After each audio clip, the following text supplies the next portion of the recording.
In the Middle East of the United Arab Emirates, this Nissan became Dubai's most famous and most beloved vehicle of all time. It was dubbed the Nissan Safari Patrol, going by the nicknames Nissan Safari or just simply Nissan Patrol. In fact, this model was basically in 1997, and likely, like Australia, Australians love Toyota Land Cruisers, but this is something far different today. We are diving into the topic of why the Middle East loves the Nissan Safari. So let's talk Nissan Safari. The Nissan Safari debuted in 1951, the very year that Toyota released the legendary Land Cruiser. But there was one simple detail that many people missed. Why do the Middle East people of Dubai love the Nissan Safari so much if Australia has a Land Cruiser? Well, here's the thing. Because the Nissan Safari was so popular in the 80s and 90s, most people think that the Nissan Safari bears that close to the Land Cruiser 80 series, known for their both physical presence with the legendary straight 6 diesel power plant. These two icons became most iconic. While Australia got the Land Cruiser, Dubai had something else, and that is a very similar vehicle almost identical to that of the Land Cruiser, and that is this, the old school Nissan Safari.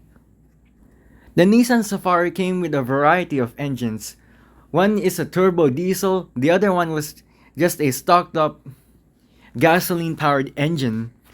While most people think about the diesel, they obviously thought of one thing. Did the Land Cruiser and 80 series basically share the same capability? Well, in fact, most people were not sure. But from what I can see, the Nissan Safari Patrol does look exactly the same as a Land Cruiser 80 series. Although the 80 series is more curvy rather than being boxy. This 1990s Nissan Safari was all boxy. It was all straight up. And what I love about the characteristics of the Nissan Safari from the 1990s is basically all of its slatted sides. If you guys don't know what slatted sides are, they're basically these 90-degree angles that appear throughout a boxy vehicle, such as the front bumper, the side, even the roof line is almost slatted. That's what I like about these old school trucks. These trucks were basically the epitome of their time. The Nissan Safari also uses a 4.2-liter diesel power plant similar to that of the Land Cruiser 80 series. While most fans are indeed loving the Land Cruiser 80 series, Dubai people, they got this, a Nissan Safari. One of the known 4x4s in the automotive culture is that the Land Cruiser 80 series shared number one in off-road community. The Nissan Safari was basically second to first with the Land Cruiser 80 series in the top 20 4x4 community listings. And what the Nissan Safari basically shared with the Land Cruiser is that both of them came with a solid rear axle. The solid rear axle is so stiff that driving a vehicle like this on paved roads is going to be hard.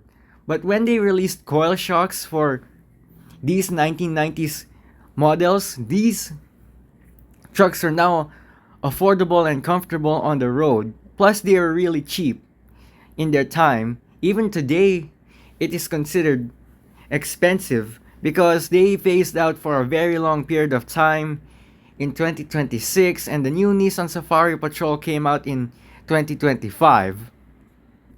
The 1997 Nissan Safari was given the code name Nissan Safari Y60. Why? Because that basically reminds me of the Land Cruiser 60 series, because every single part of the Land Cruiser and Nissan Safari basically share one key detail.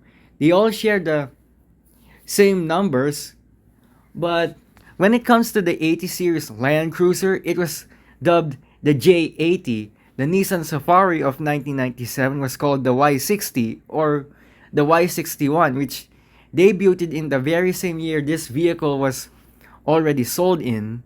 So that means the Nissan Safari Patrol's lineup continued on the same way with the Land Cruiser for almost 56 years ago. The etymology of the Nissan Safari Patrol was basically the same as the Land Cruiser, because both vehicles started off in the early 50s and becoming more station wagon in the early 80s and 1990s.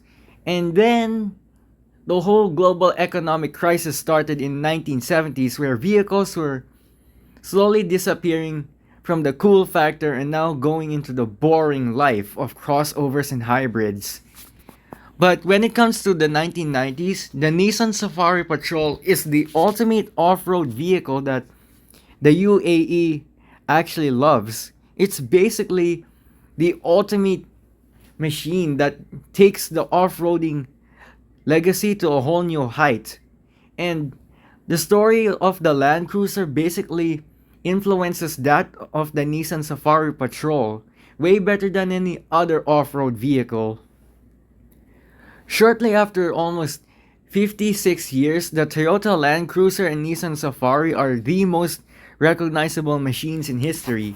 But when it comes to traveling on desert dunes in the United Arab Emirates, they picked the Nissan Safari, while crossing the Australian outbacks with the Land Cruiser 80 series was far more better. Although the U.A.E does have Land Cruisers, some of them did use Nissan Safaris like this. The Nissan Safari, the ultimate off-road vehicle, although not purely ultimate, but it's still pretty much the same with the Land Cruiser 80 series. And what I obviously understand about the old Nissan Safari, it basically does share most of its elements with the 80 series Land Cruiser because they were both reliable and dependable on off-roading depending on which market you would sell these for. Unfortunately though, they never made it to the US. So the Nissan Safari was shipped to every other country except the United States, thus making it a disappointment since the Land Cruiser did show up in the US. Although most people were not totally convinced that they never got an Americanized Toyota Land Cruiser counterpart, which is this, the Nissan Safari Y60, I think it's pretty much a disappointment for not having a Nissan SUV like this show up in the US.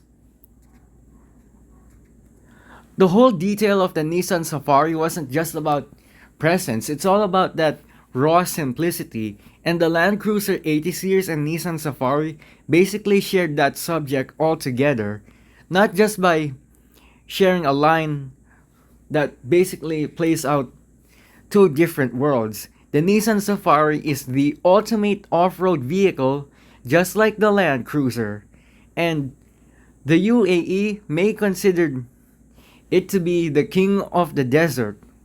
Just like the Mitsubishi Montero, this thing was made to take on the dunes. Although the Mitsubishi Montero was the most dominant desert off-roader, this became the subsidiary fact of that subject. And that is the story of the Nissan Safari Patrol and why everyone in Dubai loves it. Thank you for watching. Make sure that you go comment, like, and subscribe, and I'll see you all next time.